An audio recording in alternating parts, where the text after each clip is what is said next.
babae ay nagsuot bilang tanging tao sa mundo ng mga hayop-tao, na nakapukaw sa isang grupo ng mga ligaw at magagandang lalaki na humabol sa kanya para mag-asawa. Hindi lamang may dalawang lalaking ahas-tao, kundi pati na rin ang napakalaking tigre-tao, na nagsabi na ang babae ay naging banal na sansi na may malakas na kakayahang mag-ana. Akala niya gagamitin siya ng mga lalaking ito para sa pag-aana. Ngunit bawat isa ay iningatan siya tulad ng prinsesa. Ganap na nabaliw sa pagpapalayaw sa kanya. 2 taon at kalahati ang nakalipas. Si Shenyu, tulad ng dati, gumamit ng cellphone para mag-login sa isang laro ng pagpapalaki ng master. Ngunit sa susunod na segundo, biglang naging itim ang screen ng cellphone. Pagkatapos, napalibutan siya ng matinding hilo, at mabilis na nahulog sa kadiliman. Nang unti-unti siyang magkamalay, narinig niya ang mga excited na sigaw mula sa malayo, na nagpabigla sa kanya na imulat ang mga mata. Sa kalangitan ng gabi, 3 bilog at gininto ang buwan, at mga matatayog na sinaunang puno na umaabot sa ulap, na nagpanganga kay Kianyun. Hindi ba't ito ang larong master na nilalaro niya kanina?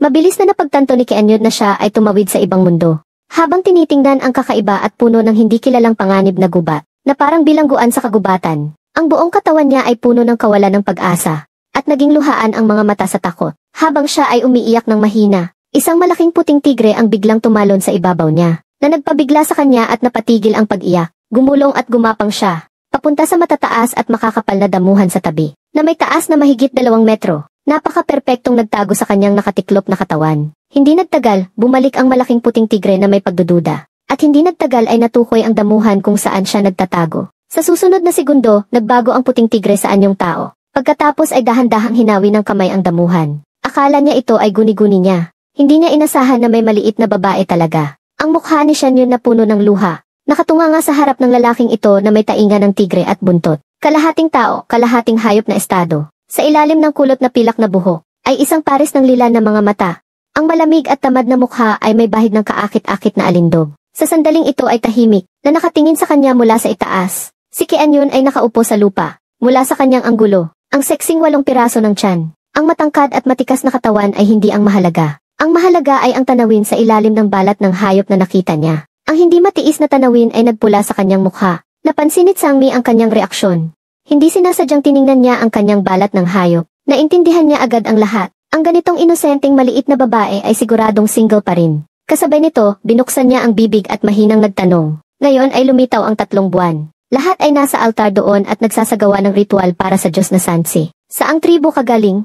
Ihahatid kita pabalik. Nakita ni Tsangmi na hindi siya sumagot. Ang mga sigaw ng hayop mula sa malayo ay lalong lumakas. Hindi na siya nag-aksaya ng oras. Direkta niyang binuhat si Kianyun. Mabilis na tumungo sa malayong altar. Sa kabutihang palad, hindi malayo ang altar. Hindi nagtagal ay narating na nila ito. Nakita ni Tsangmi ang manggagamot ng kanilang tribo. Lumapit siya at ibinigay si Kianyun sa manggagamot. Tulungan mo akong tingnan ang maliit na babaeng ito. Sa susunod na segundo, biglang napalibutan si Kianyun ng mga hayop-tao. At silang lahat ay nakapaligid sa isang sinaunang altar. Habang ang matandang manggagamot na si Wuyi ay napansin na nasugatan ang talampakan ni Kianyun. Binuhat niya ito papunta sa isang bato. At pinaupo siya doon. Kasabay nito ay naglabas ng berdeng liwanag upang pagalingin ang sugat sa talampakan niya. Ngunit ang buong isip ni Kianyun ay wala sa manggagamot na ito, kundi diretso ang tingin sa altar. Sa entablado ay may estatwa ng isang babae, na sa ilalim ng buwan ay naglalabas ng malambot na liwanag. Sa harap ng estatwa ay may babaeng maikli ang buhok. Ano ang nangyari sa babaeng iyon? Nagtatakang nagtanong si Kianyun. Ang manggagamot na natapos ng gamutin ang kanyang sugat, masayang nagsabi, iyon ang hinirang ng Diyos na Sansi bilang banal na Sansi sa pagkakataong ito. Tuwing lilitaw ang 3 buwan, pipili ang Diyos na Sansi ng babaeng may malakas na kakayahang mag-ana upang maging banal na Sansi. Tanging ang pinakamalakas na lalaki sa tribo ang may karapatang makipag-asawa sa banal na Sansi at may karapatang magpalahi sa kanya ng malakas na dugo at pinakamahusay na mga anak at ang mga hinirang na banal na Sansi ay makakatanggap ng isang kakayahan. Iyon ang biyaya ng Diyos na Sansi. Bahagyang umiti si Kianyun. Sa muling pagdanas ng sinaunang at atrasadong ritual na ito, ang papel ng mga babae ay para lamang sa pag-aanak ng mga anak. Kung hindi maganda ang sasabihin, sila ay mga kasangkapan sa panganganak. At ang mga hayop-tao na naniniwala sa Diyos na Sansi ay sinusunod rin ang panuntunang ito hanggat mananatili siyang mababa ang profile. Sa kanyang maliit at mahinang katawan, hindi dapat siya hanapin ng mga lalaki para sa pag-aana. Hindi niya alintana na sabihin sa mga hayop-tao na hindi siya maaaring mag-ana. Sa kanyang puso, masaya niyang nilalagyan ang sarili ng tatak na baok. Habang siya ay natutuwa sa kanyang plano, biglang sa altar, ang estatwa ng Diyos na Sansi ay naglabas ng nakakasilaw na liwanag. Sa susunod na segundo, ang buong katawan niya ay napalibutan ng malambot na liwanag, Ang mga hayop-tao sa paligid ay nagulat ng ilang segundo. Pagkatapos ay sumigaw sila ng may galak. Ang pangalawang banal na sansi ay dumating na. Si Kianyun ay natulala ng ilang segundo. Pagkatapos ay nayanig ng nakabibinging sigaw ng mga hayop na nagpabuz sa kanyang mga tainga. Ang manggagamot sa tabi ay itinaas ang kamay at kumaway sa lahat, na nagpapahiwatig na tumahimik. Pagkatapos ay tumingala at bumuntong hininga. Isa pang banal na sansi ang dumating. Ito ay hindi pa nangyari kailanman. Ito ang pagpapala ng Diyos na sansi sa ating gitnang kontinente. Si Tsangmi, ang maliit na babaeng ito ay dinala mo rito. Saan mo siya dinala? Napansin ni Wuli ang reaksyon. Malakas na tinanong ang hindi pa nakakabawi na si Tsangmi. Si Tsangmi ay bahagyang nagtaka at sinabing sa damuhan siya kinuha. Tinanong ko siya kung saang tribo siya, pero hindi siya sumagot. Nakaupo lang siya doon at umiiyak. Kaya dinala ko siya rito. Lumapit si Tsangmi kay Kianyun. Komplikadong tiningnan siya. Ang kanyang hindi mapakali na ekspresyon. At ang banal na sansi sa altar ay hindi pareho ang emosyon. Lahat ng babae ay nagnanais na mapili ng Diyos na sansi upang maging mas marangal na banal na sansi at makatanggap ng mas magandang pangangalaga at mas mataas na katayuan. Ngunit ang maliit na babaeng ito sa harap ay walang anumang kasiyahan sa emosyon. Nakita pa niya sa kanyang mga mata ang pagtutol. Ito ang unang pagkakataon na pumili ang Diyos na sansi ng dalawang banal na sansi na nagpasaya sa mga hayop-tao ng tribo. Ngunit medyo nalilito rin. Pagkatapos, ang pinuno ng tribo ni Tsangmi na si Delo tumayo sa tabi ng batong kinaupuan ni Kianyun. Ang kanyang mahigpit at malamig na tingin ay sinulyapan ang mga hayop-tao na handang-handang gumalaw. Ang banal na presyon ay tahimik na inilabas. Ang banal na sansi na ito ay dinala rito ng aming Tsangmi. Ngayong gabi, pupunta siya sa aming tribo. Ang malalim na boses ay puno ng diin. Walang sinuman sa mga hayop-tao ang nangahas magmalasakit dahil si Tsangmi ang nakapulot sa kanya. Pero, ang isa pang banal na sansi sa altar na si Noma ay nagsalita. Tsangmi, sumama ka sa akin. Si Noma ay umaasang tumingin kay Tsangmi. Malamig na sumagot si Tsangmi na hindi siya sasama. Ang tingin ni Tsangmi ay palaging nakatutok kay Kianyun. Hindi lumingon at sinabi ang tatlong salita. Matatag ang tono. Ang mga hayop-tao sa paligid ay nagkagulo. Ang mukha ni Noma ay nagpakita ng galit. Mahigpit niyang kinuyom ang kamao. Hindi nasisiyahan sa likod ni Tsangmi. Tsangmi, mag-isip ka ng mabuti. Ang pagtanggi sa kahilingan ng banal na sansi na makipag-asawa. Sa hinaharap, walang babaeng tatanggap sa ganyang lalaki. Mahinang nagpaalala si Wuyi. Lumingon si Tsangmi at tinanong si Kianyun na parang walang pakialam. Maliit na babae, hindi mo naman tatanggihan si Tsangmi, di ba? Banal na sansi ka rin. Siya ang nagdala sa iyo mula sa gubat. May karapatan siyang makipag-asawa sa iyo. Hindi sinasadyang itinaas ni Kianyun ang tingin. Tumingin sa malaking puting tigre na tinatawag na Tsangmi. Nang magkatagpo ang kanilang mga mata sa malalim na lila niyang mga mata. Bahagyang umiti siya. Mahinang sinabi na hindi madali akong alagaan. Narinig ito, ang mga hayop-tao sa paligid na naghihintay ng sagot niya. Sabay-sabay na napabuntong hininga. Ang ganitong sagot sa paningin ng mga lalaki ay nangangahulugan na handa ang babae na tanggapin. Pero sa ibang paraan, ibinigay niya ang buong pagpipilian sa lalaki. Hindi siya madaling alagaan. Kung gusto, o hindi siya alagaan ay nasa desisyon ni Tsangmi. Sa kanyang panig, handa siyang tanggapin siya. Bahagyang humiti si Tsangmi. Naging hayop at lumapit sa kanya. Hindi pa nakaka-react si Kianyun. Inabot ni Wuli ang kanyang braso. Tulad ng pagbubuhat sa bata, inilagay siya sa likod ng tigre. Tumango siya sa pinuno. At umalis na dala si Kianyun pabalik sa tribo. Ang pinuno ay dinala ang mga hayop-tao ng kanilang tribo. Sumunod sa malayo bilang eskorta. Sa buong daan, hindi mabilis ang takbo ni Tsangmi. Si Kianyun ay nakadapa sa likod ng tigre. Nagtataka kung bakit ganito kasaklap ang kanyang buhay. Naglaro lang siya ng laro, pero dinala siya ng sistemang ito rito. Napakalabo ng kanyang hinaharap. Ang makaranas ng buhay master ay hindi imposible. Pero ang magpalahi ng anak ay nakakatakot. Tumingin siya sa malaking puting tigre sa ilalim niya, na may kakisigan at kagandahan. Isang iniisip na makipag-asawa rito, at baka mabuntis siya ng hindi sinasadya. Sa hinaharap, manganganak siya ng isang grupo ng maliliit na tigre. Hindi niya kinaya ang ganitong ideya. Napakagimbal ng eksenang iyon. Hindi pa rin siya masanay. Sa pulso ng kanang kamay ni Kianyun, lumiwanag ang isang sinaunang ukit na pattern. Napansin ito ni Tsangmi, na tinititigan niya ang marka sa kanyang pulso ng natulala. Kaya binuksan niya ang bibig para magpaliwanag. Ang mga hinirang ng Diyos na sansi bilang banal na sansi. Magkakaroon ng marka sa random na bahagi ng katawan. Medyo kitang-kita ang marka mo. Hindi ito magandang bagay. Ang tingin ni Tsangmi ay alerto sa paligid. Walang pakialam na nagtanong. Ano ang kakayahang ibinigay sa iyo ng Diyos na sansi? Naramdaman ito ni Kianyun. Pero wala siyang napansing kakaiba sa kanyang katawan. Hindi ko alam. Wala akong nararamdaman. Umiti si Tsangmi at sinabing tingnan natin bukas. Iba-iba ang sitwasyon ng bawat babae. Ang ilang kakayahan ay mas matagal magising. Walang anumang kakaibang pakiramdam sa katawan. Wala rin siyang makita, kaya binalik niya ang atensyon mula sa marka. Biglang, mula sa malayong dilim ay lumitaw ang isang grupo ng mga itim na lobo na may pulang mata. Agresibong pinalibutan ang kanilang daan. Nagbago ang ekspresyon ni Shen Yun sa takot. Mahigpit na niyakap ang malaking puting tigre sa ilalim niya. Si Tsangmi ay naging seryoso, hindi pinansin at huminga ng mahina. Hinayaan ang mga itim na lobo na magmalabis. Lumapit sa tabi ni Tsangmi. Madaling ginawa ang mga ito bilang sentro. Ang berdeng hangin ay biglang umikot at kumalat palabas. Bagamat mukhang malumanay ang pag-ikot, nagtatago ito ng panganib. Matulis na may sapat na lakas upang putulin ang hangin. At salakayin ang mga itim na lobo. Ang mga lobo na gawa sa laman at dugo. Agad na pinutol ang hangin at naging duguan. Ang buong screen ay puno ng dugo na nakakagimbal. Ang mabigat na amoy ng dugo sa hangin. Nagpa-dry heave kay Kenyon dahil sa labis na pagkainis. Sinaunang ritual ng mga hayop, mundo ng mahina ang kinakain ng malakas. Ang mga ligaw na hayop ay mapanganib. Gayon din ang mga hinuhuli ng mga hayop tao. Ang ganitong labanan ay hinaharap araw-araw. Sa personal na karanasan, noon lamang nalaman ni Kenyon kung gaano nakakakilabot ang mga eksenang iyon.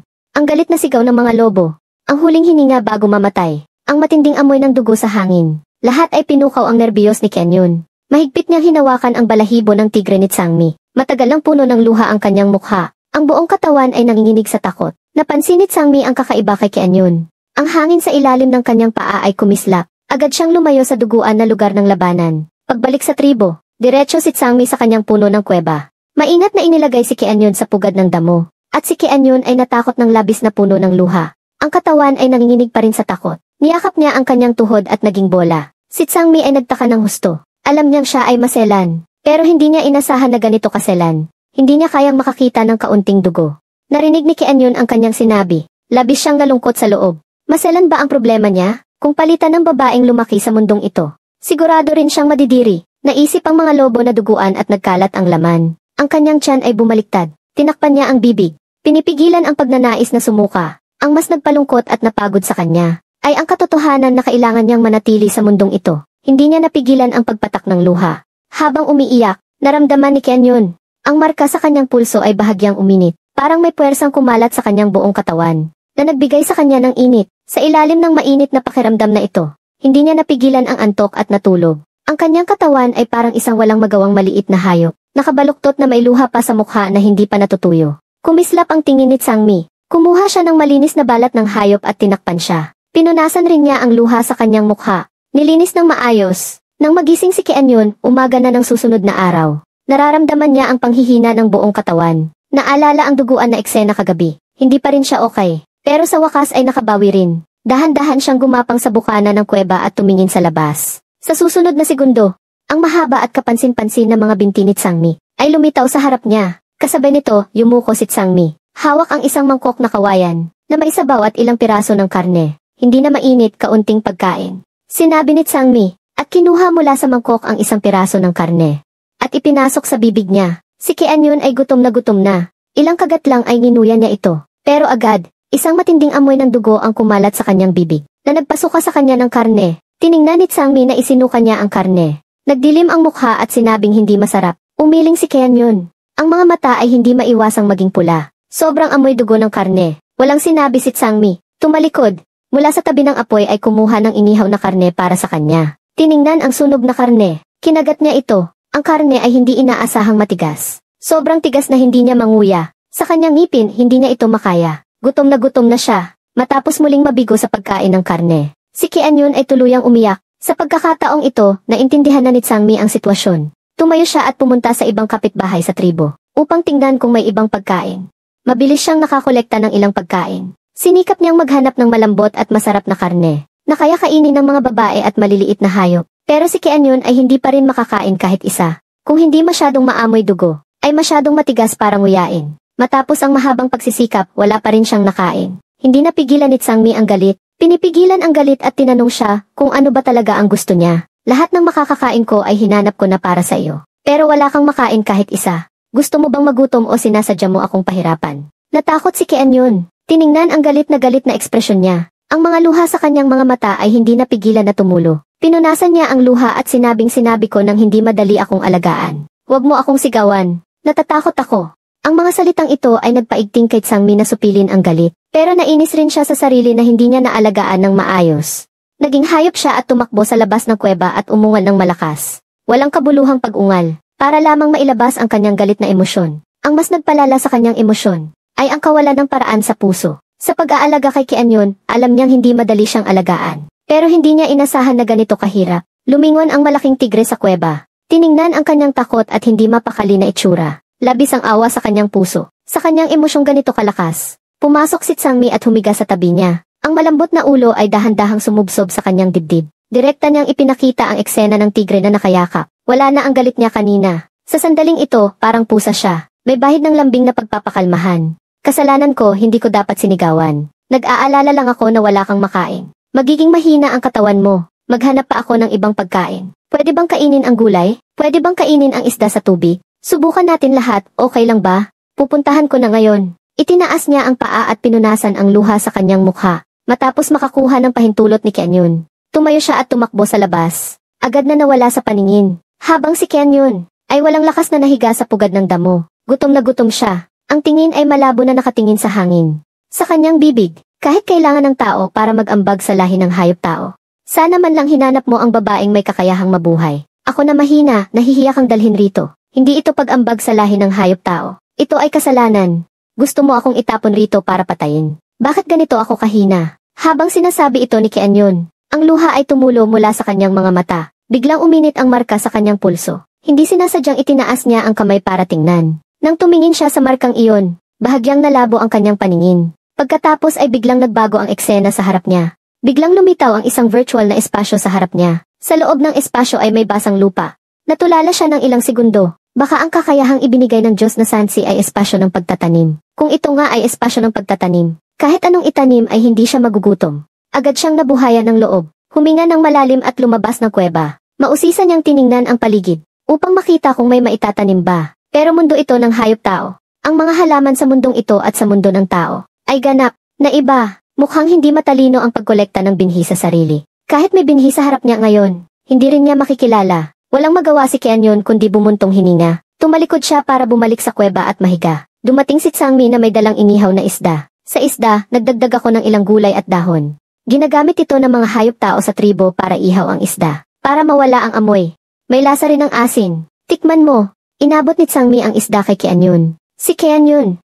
Sa tabi ng pugad ng damo may tumpok ng tuyong sanga. Kumuha siya ng 2 tuwid na sanga bilang chopsticks. Gamit ang chopsticks, kumuha siya ng piraso ng isda at kinain. Malambot ang laman ng isda. May kaunting asim at alat. May halimuyak ng halaman. Wala ang inaasahang amoy ng isda. Hindi masasabing sobrang sarap ang lasa. Pero kaya niya itong lunukin. Hindi rin siya naduwal. Kumuha pa siya ng isa. Pagkatapos ay ngumiti kay Tsangmi na seryosong naghihintay sa harap niya. Napabuntong hininga si Tsangmi sa loob. Ang makakain niya ay nakapagpagaan ng kanyang loob. Sinabihan siyang kumain pa.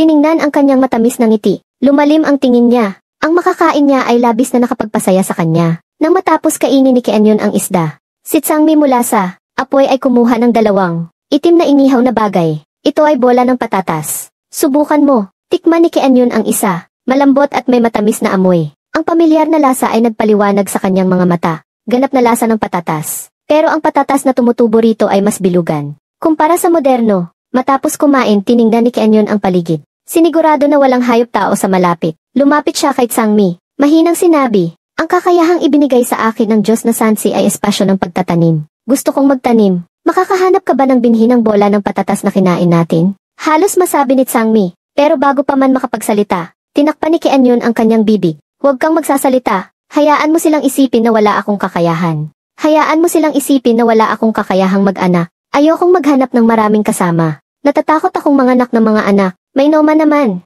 Hayaan mo silang pumunta kay Noma. Si Tsangmi ay natawa sa galit. Inabot ang baywang ni Kianyun. At hinila siya sa kanyang dibdib. Kung ayaw mong makipag-asawa sa mga lalaking hindi mo gusto, pwede mong direkta silang tanggihan. Ang paggamit ng kakayahang mag-anak bilang dahilan ay hindi maganda. May mga lalaking makakaamoy ng kakayahang mag-anak ng babae. Hindi mo sila maluloko nito. At sa sobrang delikado mo, karaniwang hindi rin kayang alagaan ng mga lalaki. Nag-aalalang nagtanong si Kianyun.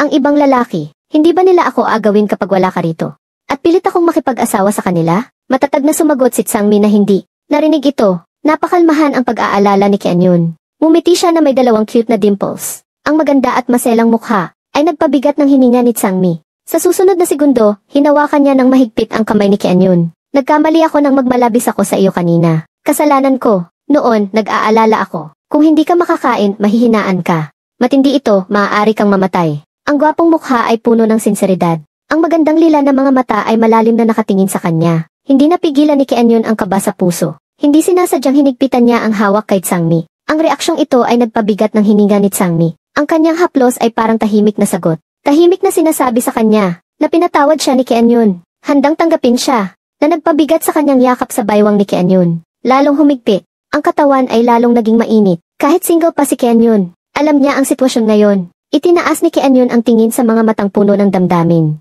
Bago pa makapagsalita, lumapit si Tsangmi at hinalikan siya sa labi, na nagpatigil sa mga sasabihin niya. Sa susunod na segundo, nanigas ang buong katawan ni Kianyun. Blanko ang utak, yumuko si Tsangmi at muling hinalikan ang kanyang labi. Ang dating malumanay na halik, biglang naging malakas at dominante. Si Kianyun hindi makayanan ang ganitong matindi at sunod-sunod na halik, pero ang katawan ay nanghina at hindi makalaban. Sa puso, parang hindi niya ito tinutulan. Hindi niya tinutulan ang malaking tigring ito. Namula ang kanyang mukha at tainga. Humigpit ang hininga. Nang halos hindi na siya makahinga, binitawan siya ni Tsangmi para makahinga ng ilang beses. Nahihiya si Kianyun at humihingal. May bahid ng hinanakit ang tono ng sinabing masyado kang malakas. Kanina pa rin kita sinigawan. Kung magagalit ka sa akin sa hinaharap, sigurado akong sasaktan mo ako. At kakainin mo pa ako. Narinig ito, malumanay na sinabi ni Tsangmi na hindi ko kinakain ang mga babae. Hindi ko rin sinasaktan ang mga babae. Hindi ko gagawin iyon sa iyo. Noong hindi ka makakain, nag-aalala ako. At galit rin sa sarili ko na hindi kita naalagaan ng maayos. Kaya ako nagkaganoon kagalit. Malumanay na niyakap siya ni Tsangmi. Inalo siya sa kanyang dibdib at ipinikit ang mga mata. Nahimbing siya sa kanyang yakap. Nang magising si Kianyun, gabi na. Ang malaking puting tigre ay tamad na nakahiga sa tabi at nagsalita. May mga lalaki mula sa ibang tribo na hinanap ka. Si Delo, ang pinuno, ay nagpaapoy ng malaking apoy sa tribo. Inihanda ng mga lalaki ang maraming pagkain. Lahat ay naghihintay na magising ka at pumunta roon. Itinaas ni Kianyun ang kamay sa noo. Napakasakit ng ulo. Ang darating ay darating pa rin. Hindi nagtagal, dinala ni Tsangmi si Kianyun. Sa lugar ng pagtitipon sa paligid ng apoy, ang mga hayop tao ay nakapaligid sa apoy. Nag-iihaw ng iba't ibang pagkain. Nang makita si Tsangmi na dala si Kianyun, ang mga masiglang hayop tao ay lumapit. Ang mga titig na iyon, hindi siya nahiya. Natakot lang siya, parang aso na nakakita ng buto. Hinanap ni Kianyun ang isang patag na bato, at naupo roon. Malamig ang tingin ni Tsangmi. Sinulyapan ang mga hayop tao sa paligid. Matapang siya, huwag kayong lumapit. Pagkasabi nito, naging tao siya at lumapit sa ihawan. Tiningnan kung hinog na ang mga karne. Hindi nagtagal, isang malaking leopard ang dahan-dahang lumapit sa kanya. Nagsabing Kianyun, ako si Jiaoda. Ako si Baro. Isang malaking leon ang lumapit at sinabing Kianyun, ako si. Pagkatapos, ang mga lalaki ay lumapit at nagpakilala. Isang mahabang listahan ng mga pangalan ang pumasok sa kanyang tainga. Si Kianyun ay nahilo sa ingay, pero pareho lang ang layunin nila. Gusto nilang magkaanak si Kianyun sa kanila. Pero hindi kaya ni Kianyun. Huwag nang sabihing makipag-asawa sa mga hayop tao. Kahit ang mundong ito, buong katawan niya ay tumutol. Sa ngayon, hindi niya matanggap na basta pumili ng mga lalaki at makipag-asawa para mamuhay. Kaya tinanggihan niya silang lahat. Matapos ang gabi ng pagtitipon, namutla ang mukha ni Kianyun. Bigla siyang nahilo. Napansin ni Tsangmi na may mali. Nagbago ang mukha at sumigaw kay Wuyi. Lumapit si Wuyi kay Kianyun. Hinawakan ang kanyang pulso. Sa sandaling ito ang marka ng banal na sansi sa kanyang pulso ay bahagyang kumikislap. Ang liwanag ay paminsan-minsang maliwanag at madilim. Hindi katulad ng dati na kumikislap paminsan-minsan. Mayaman sa karanasan si Wuyi sa pagpapagamot. Agad niyang naunawaan ang kalagayan ni Kianyun. Mahinang sinabi, ang mga babaeng napili ng Diyos na sansi bilang banal na sansi ay mga single na hindi pa nakipag-asawa. Dahil wala pang asawa, walang marka ng hayop sa katawan. Kapag nakuha ang marka ng banal na sansi, ang paggising ng kakayahan ay sobrang nakakaubos ng enerhiya ng katawan. Kaya, maraming banal na sansi ang pumipili ng gusto nilang lalaki at agad na nakipag-asawa. Kapag may marka ng hayop mula sa lalaki, ang enerhiya ng marka ay magpoprotekta. At si Kianyun ay mahina rin ang katawan. Wala ring asawa. Hindi nakakagulat ang ganitong sitwasyon. Narinig ito ni Tsangmi. Natulala siya ng ilang segundo. Matatag ang tingin. Sinabing pupunta ako sa gubat ng mga mabangis na hayop para hanapin si Kianyun ng kristal. Sa susunod na segundo, sinampal ni Delo, ang pinuno, ang kanyang noo na patulala siya sa sampal. Tiningnan siya ni Delo na may galit. Malinaw nang sinabi ni Wuyi ang tungkol sa marka ng hayop. Marka ng hayop at ngayon tatakbo ka sa gubat ng mabangis na hayop. Gusto mo bang mamatay doon? Sinigawan ni Delo si Tsangmi. Agad siyang natauhan. Kaagad niyang niyakap si Kianyun. Walang pag-aalinlangan na tumakbo pabalik sa kanyang kuweba ng tigre. Naramdaman ni Kianyun na dahan-dahan siyang inilagay sa malambot na pugad ng damo. Nahihilo at walang lakas. May kaunting pagkahilo rin. Umupo si Tsangmi sa tabi ni Kianyun. Yumuko at tahimik na tiningnan siya. Ang apoy sa bukana ng kuweba ay namatay na. Ang loob ng kuweba ay sobrang dilim. Nahimbing si Kianyun sa pagkahilo. Sa gitna nito, naramdaman niya ang malumanay na halik ni Tsangmi. Medyo malamig ang kanyang katawan. Mainit ang temperatura niya. Ang mainit na pakiramdam ay nagpayakap sa kanya. Ang yakap na ito ay parang sagot niya, na nagpaapoy sa damdamin ni Tsangmi na kanina pa pinipigilan. Ang kanyang halik mula sa malumanay ay naging malakas. Mula sa labi ay kumalat sa kanyang leg. Ang pagkahayop ay sumiklab. Ang amoy ng lalaking nang aakit ay malakas na inilabas. Mahigpit siyang kinulong. Ang mainit na halik ni Tsangmi ay dumapo sa bawat bahagi ng kanyang balat. Ginabayan siya sa pagnanasa. Naglabas ng kaakit-akit na amoy. Ang katawan ni Kianyun ay naging mainit. Isang hindi maipaliwanag na pakiramdam ang gumalaw. Ang haplos ni Tsangmi ay malinaw na ipinapakita ang ginagawa niya. Malinaw rin ang kanyang isip. Pero hindi niya matanggihan. Ang malakas na amoy ng lalaki ay hindi siya pinilit. Hindi siya pinuwersa. Sa halip, nagbigay ito ng pakiramdam ng seguridad. Gusto niyang lumapit sa kanya. Palaging sinusubaybayan ni Tsangmi ang kanyang damdamin. Malumanay siyang hinahalikan. Hanggang sa tuluyang mahulog siya. Sa hindi maipaliwanag na kakaibang pakiramdam. Sa kuweba ng puno, walang tigil ang buhay. Ang kanyang temperatura ay uminit. Unti-unting bumuti ang kalagayan. Ang mainit na kapaligiran ng pagnanasa ay hindi hinayaan si Tsangmi na magmalabis. Hindi siya nagmalabis. Natakot siyang masaktan si Kianyun. Kinagat niya ang ngipin at pinigilan. Hindi kailanman naging ganito kahirap. Matapos ang ulan at ulap, matagumpay silang nag-asawa. Ang marka ng hayop niya ay nailipat kay Kianyun. At si Kianyun ay nahimbing na sa pagkakatulog. Huminga ng malakas si Tsangmi at naging hayop, humiga sa tabi niya. Matulog siya ng mahimbing magdamag. Ang malaking tigre ay hindi nakatulog magdamag. Nakatitig siya sa natutulog niyang mukha. Hinintay. Hinintay na magliwanag ang labas. Hanggang sa magising siya na may antok pa sa mga mata. Sa susunod na segundo, naging tao ang malaking tigre. Yumuko at pinindot siya sa katawan. Hindi pa ganap nagising si Kianyun. Itinaas ang tingin at natugunan ang malamig na mukha ni Tsangmi, na may bahid ng hinanakit. Kumunot ang noo niya at sinabing matulog ka ng mahimbing. Hindi ako nakatulog ng mahimbing. Komportable na ba ang katawan mo ngayon? Pwede mo na ba akong pasayahin? Mahinang kinagat niya ang ngipin habang sinasabi. Nagtataka si Kianyun kung paano ko siya napahirapan. Hindi nagpaliwanag si Tsangmi. Sa halip, ipinakita niya sa aksyon kung gaano siya napahirapan. At napigilan. Hinila ni Tsangmi ang balat ng hayop na nakatakip sa kanya. Natakot si Kianyun at bago pa makapagsalita ay hinalikan siya. Ang kanyang malakas at dominante na halik ay nagpatakot kay Kianyun. Hindi niya kayang labanan.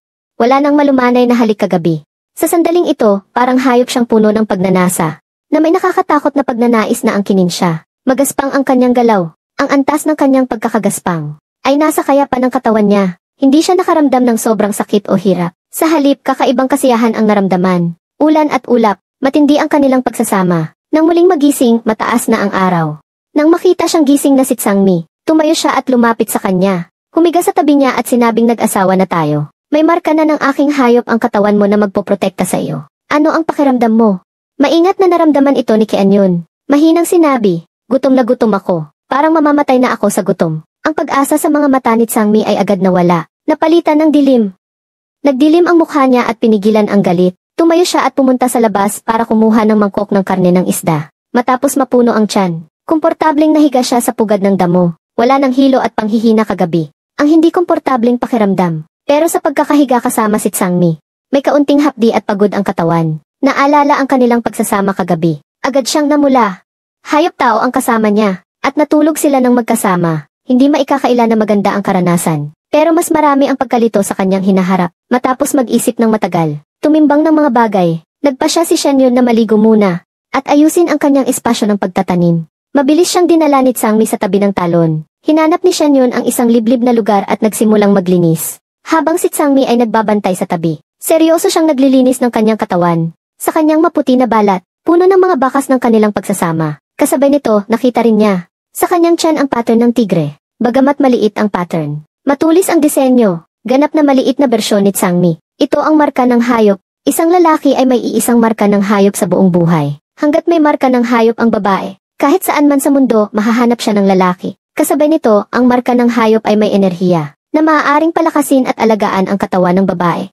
Dahan-dahang hinaplos ni Kianyun ang marka sa kanyang tiyan. Hindi ito simpleng pagsasama lang, kundi magkakabitan sila habang buhay. Komplikado ang damdamin sa kanyang puso. Mabilis niyang natapos ang pagligo. Si Tsangmi ay dinala siya at nagsimulang maglibot sa gubat na ngongolekta ng mga binhi. Lumipas ang isang hapon. Sa pagkakataong ito, nakolekta nila ang mga prutas, mga dahon ng syanyo at bola ng patatas. Para kay Kianyun, sapat na ito. Mabilis silang bumalik sa tribo. Pagkapasok sa tribo, nakita ang ilang lalaking nagkukumpulan doon. Si Delo, ang pinuno, at sila ay may pinag-uusapan. Binagala ni Tsangmi ang takbo at huminto sa harap ni Delo. Sinabi ni Delo na ito ang mga malalakas mula sa iba't ibang tribo. Gusto nilang makipaglaro sa iyo. Anong laro ang may layuning makipag-asawa? Ayokong maglaro, direkta niyang tinanggihan. Si Baro ay nasa tabi rin. Narinig ang pagtanggi ni Kianyon. Hindi napigilan ang galit at tiningnan si Tsangmi ng masama. Sinabing Kianyon, ayaw makipag-asawa sa amin. Sigurado akong pinipilit mo siya. Darating na ang tag-ulan. Sa iyo lang, hindi mo kayang alagaan si Kianyon. Sa sobrang delikado niya, gusto mo bang hindi siya mabuhay sa tag-ulan? Si Kianyon ay medyo nagmalabis. Hindi niya hinayaang si Tsangmi ang sisihin. Sinabi ko ng ayoko sa leon. Kagabi sa malaking apoy, sinabi ko rin. Ayoko sa iyo. Ang galit ni Baro kay Tsangmi ay agad nawala. Tiningnan niya si Kianyon ng may sakit. Malakas na tinanong kung bakit. Sinabi ko nang hindi ko alintana ang mahina mong katawan. Hindi ko rin kailangan ng anak. Kaya ko ring pumunta sa gubat ng mabangis na hayop para sa kristal. Natigilan si Kianyon, si Tsangmi. Ang tingin ay nagdilim. Lumingon at umungal kay Baro. Ang pagnanais pumatay ay agad sumiklab. Ang mga mata ni Baro ay nagdilim at handa ng lumaban. Ang hangin ay naging tensyonado. Lumingon si Tsangmi kay Kianyon. Dahan-dahang hinawakan ang kanyang baywang. Upang pakalmahin ang kanyang hindi mapakali na damdamin. Malinaw niyang sinabi na ayaw niya kay Baro. Kung hindi pa rin susuko si Baro, ang huling resulta ay labanan sa pagitan ng mga lalaki. Ang mga lalaki sa paligid ay tahimik na umatras. Binigyan sila ng espasyo para maglaban. Sa susunod na segundo, itinulak si Kianyon ng malumanay na hangin. Papunta kay Delo, ang pinuno. Itinaas ni Delo ang kamay at sinuportahan ang kanyang likod. Pagkatapos ay hinila siya sa ligtas na posisyon. Sinabi sa pinuno na ayoko talaga sa leon. Kahit si Baro o ibang lalaki. Basta leon, ayoko. Walang emosyon ang matigas na mukha ni Delo. Mahinang sinabi na alam ko. Kayong mga babae, minsan ay walang dahilan kung bakit gusto o ayaw ninyo ang isang lahi, ganyan din ang mga babae sa tribo. Kung ayaw, tanggihan mo. Kung hindi matanggihan, hayaan mong ang iyong lalaki ang lumaban. Banal na sansi ka. Hindi ka nila pwedeng agawin ng pilit. Si Tsangmi ang mahihirapan. Kapag may humamon, kailangan niyang lumaban. Hindi gusto ni Tsangmi ang maraming salita. Malinaw ang nais ni Kianyon. Malinaw rin niyang sinabi kay Baro. Ayaw sa iyo ni Kianyon. Sa susunod na segundo, sa paligid nila, umikot ang hangin. Iniangat ang buhangin sa lupa. Direkta niyang ginamit ang hangin upang palibutan sila ni Baro. Ang mga mata ni Baro ay nag-apoy. Ang matinding apoy ay sumiklab sa kanyang paligid. Ang makapal na apoy ay parang dragon na gumagala sa kanyang tabi. Hinadlangan ang talim ng hangin sa hangin. Ang hangin at apoy, dalawang puwersa, ay tahimik. Pero may kanya-kanyang kayabangan habang nagkakasalubong. Hindi man lang nakita ni Kianyon ng malinaw. Ang dalawang puwersa ay agad naglaban. Umabot sa langit. Ang ganitong malaking labanan, hindi niya agad ma-adapt. Parang kung lalapit siya, madudurog siya. Kasabay ng malakas na pagsabog, ang apoy sa lupa ay agad nawala. Ang leon na puno ng dugo, na may pagnanais pumatay ang malaking puting tigre. Matindi ang kagat sa liig ng leon. Tumalsik ang dugo, nagkalat ang lahat. Si Baro ay duguan at walang laban. Si Tsangmi ay umungal ng mahina. Matindi niyang inihagis ang ulo at itinapon si Baro sa langit. Ang hangin ay umikot at dinala siya sa hindi kilalang lugar. Pagkatapos, malakas na hinampas ni Tsangmi ang lupa. Mayabang na tiningnan ang mga lalaki sa paligid. Naghihintay ng susunod na kalaban. Tiningnan ni Kianyon ang hayop na puno ng ligaw na aura. Ang duguan na malaking tigre. Hindi niya napigilan ang mahigpit na pagkakahawak ng kamay. Akala niya matapos ang kanilang pagsasama ni Tsangmi, nabawasan ang kanyang takot sa kanya. Pero sa sandaling ito, ang nakakakilabot na aura na dumadaloy ay nagpatakot sa kanya nang hindi niya mapigilan. Iyon ay likas na reaksyon. Takot sa malupit na hayop. Kahit na siya na ang kanyang asawa, natatakot pa rin siya sa puso. Nang makitang walang lalaking lumapit, pinakalmahan ni Tsangmi ang pagnanais pumatay. Lumingon siya sa direksyon ni Kianyon. Pero nang makita si Kianyon na nakayuko roon, pinipigilan ang takot na itsura. Ang hindi pa nahinahon na pagkahayop ay muling sumiklab. Agad siyang lumapit sa kanya at naging tao. Direkta niyang binuhat siya at umalis sa tribo. Natakot si Kianyon habang tinitingnan siya. Hindi niya alam kung saan siya dadalhin ni Tsangmi. Sa ganitong estado ni Tsangmi, hindi rin siya nangahas magsalita. Sa bawat pagkakataon, dinala siya ni Tsangmi sa lugar kung saan siya naligo kanina. Sa ilalim ng talon, sa isang kuweba ng tubig, hindi pa nahimasmasan si Kianyon. Hinihingal ng malalim, hindi pa nakakabawi. Pinisil siya ni Tsangmi sa isang bato. Si Tsangmi, na may galit na ngipin, hinila ang damit ni Kianyon. Lumapit ng malakas. Ang magaspang na galaw ay nagpasakit sa katawan ni Kianyon. Nanginginig ang katawan niya sa walang kwentang paglaban. Tumulo rin ang luha. Saan ko na naman siya nabuwisit? Ano ba ang ginagawa mo? Kinagat ni Tsangmi ang ngipin at umungal. Nag-asawa na tayo. Ako ang iyong asawa. Lahat pwede akong katakutan. Maliban sa iyo, ako ang iyong lalaki. Kahit gaano pa ako kalupit o katakot-takot, hindi ko kailanman sasaktan. Ang mga bagay na gagawin ko, nanalo ako. Pinataboy ko si Baro para sa iyo, pero wala akong nakitang saya sa mukha mo. Takot lang ang meron ka. Natatakot ka sa akin. Kaya yun, sabihin mo sa akin kung ano ang dapat kong gawin. Ang ganito mo ay nakakahiya sa akin. Ang aking asawa ay natatakot sa akin. Si Kian yun ay galit na galit, ang katawan ay hindi rin mapigilan ang pakiramdam. Alam ng malaking tigring ito ang sensitibo niyang katawan, at ang kaya niyang tiisin. Bawat beses ay wala siyang laban. Umiyak si Kian yun at sinabing bakit ako natatakot sa iyo. Wala ka bang alam sa sarili mo? Baliw ka. Dahil natakot ako sa iyo, hindi ka nasiyahan at dinala mo ako rito para pahirapan. Normal ba itong ginagawa ng lalaki? Hindi ba pwede maging mahinahon ang ugali mo? Natatakot ako na kapag nagalit ka sa akin, madali mo akong mapapatay. Narinig ang kanyang salita, muling sumiklab ang galit ni Tsangmi. Hindi mo ako pinaniniwalaan. Alam mo ba kung gaano kasakit ang sinabi mo? Tinatapakan mo ang aking dignidad. Ako ang iyong asawa. Hindi kita sasaktan, lalong hindi kita papatayin. Bakit mo ako pinagdududahan ng ganito? Umiyak si Kian yun at sinabing Tsangmi, may agwat tayo. Iba ang lahi natin. Paano wala? Pero kahit gaano kalaki ang agwat, lumapit siya ng mahigpit. Mahigpit na niyakap si Kian yun. Si Kian yun ay umiyak ng tuloy-tuloy. Sobrang sakit sa kanya. Si Tsangmi ay nahirapan sa kanyang pag-iyak. Malalim ang tingin sa kanya. Pagkatapos ay hinalikan ang kanyang labi. Malumanay at matindi. Hinalikan siya hanggang sa humikbi siya at halos hindi makabawi. Umiyak si Kian yun at sinabing sinaktan mo ako. Kumislap ang pagsisisi sa mga mata ni Tsangmi. Naging mas malumanay ang kanyang galaw. Ang tunog ng talon sa labas ay malakas. Ang kanyang iyak ay natabunan ng tunog ng tubig. Matapos ang mahabang pagsisikap, natapos ito. Namaga ang mga mata ni Kian yun sa kaiyak. Pagod na pagod siya at niyakap ni Tsangmi. Sa loob, sinumpa niya ito ng maraming beses. Baliw, baliw.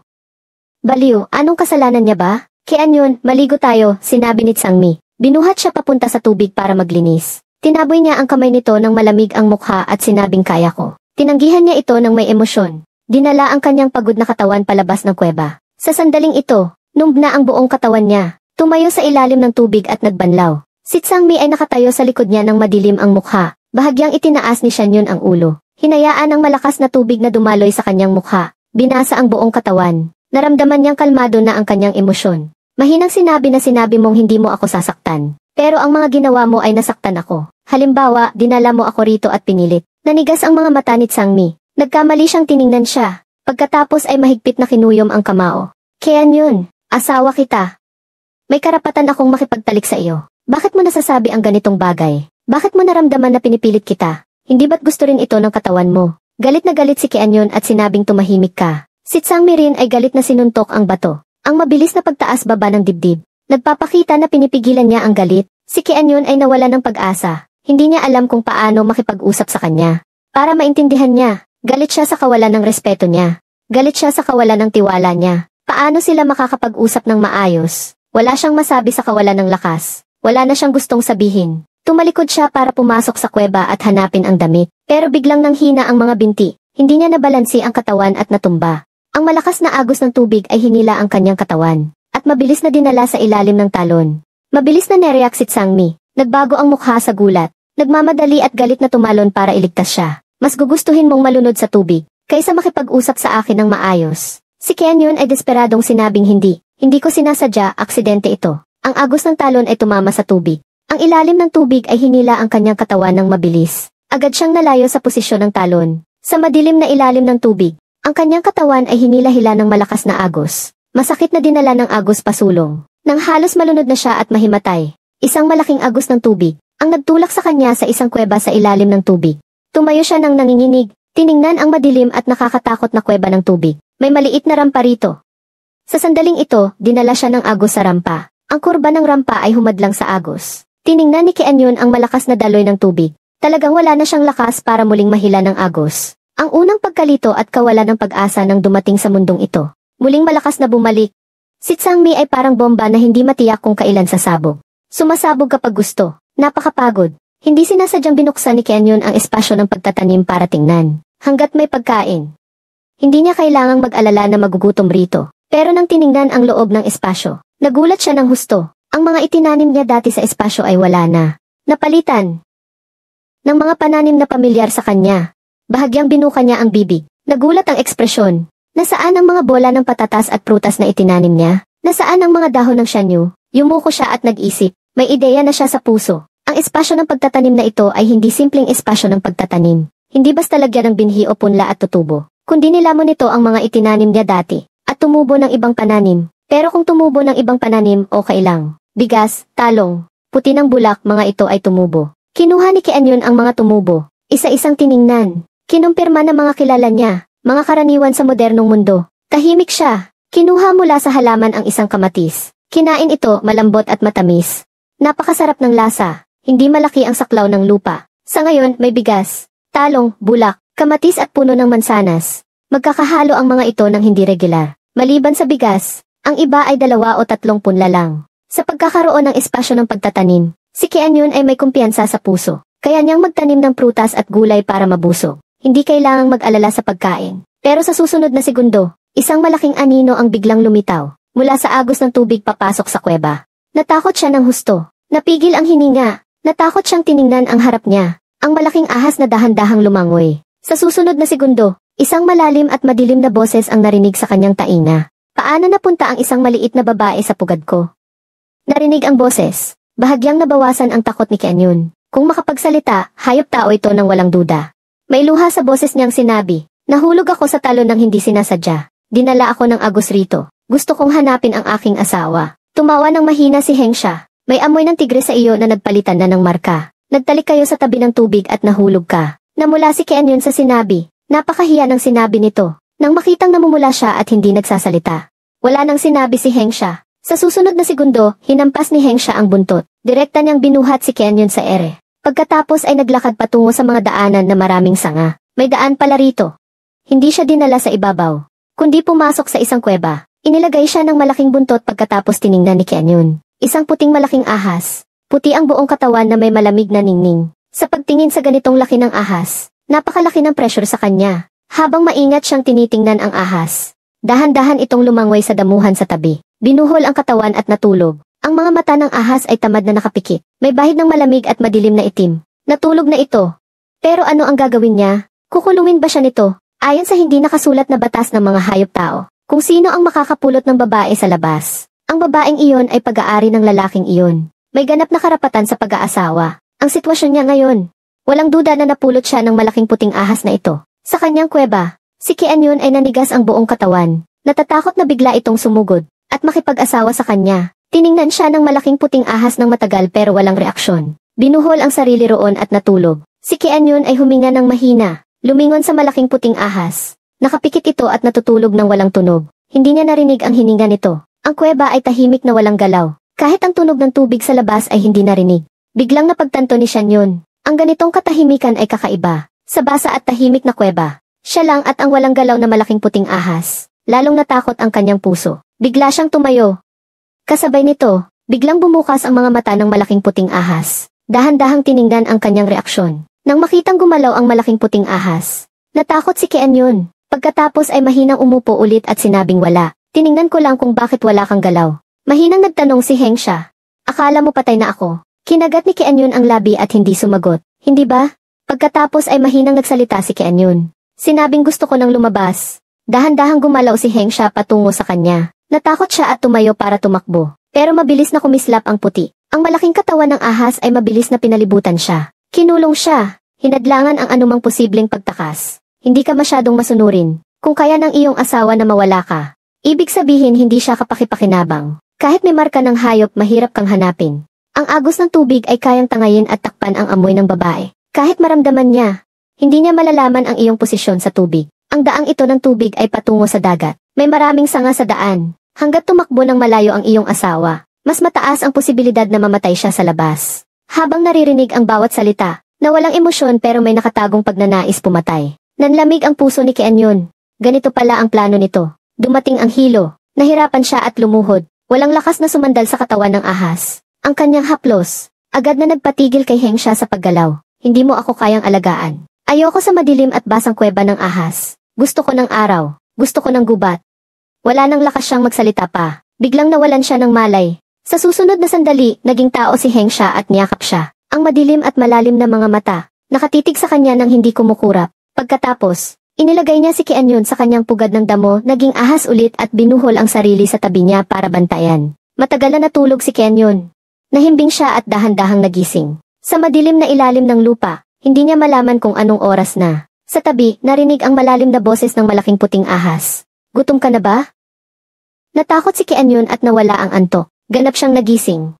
Lumingon ng takot sa kanya. Alam nito ang kanyang pangalan. Ibig sabihin alam nito na siya ay banal na Sansi. Tamad na gumalaw si Hengsha. Sa susunod na segundo, naging tao at umupo sa tabi niya. Napulot ko ang isang banal na Sansi sa kuweba ng tubig. Hindi ba't ito ang biyaya ng Diyos na Sansi sa akin? Ang mabagal at malalim na salita ay walang emosyon. Mukhang tamad at walang sigla. Pero may bahid ng kawalan ng buhay. Ang ganitong nakakabagabag na paraan ng pagsasalita ay nagpahina kay Kianyon. Tiningnan niya ang napakagwapong lalaki sa tabi. Maputi ang balat na may pilak na buhok. Napakaganda.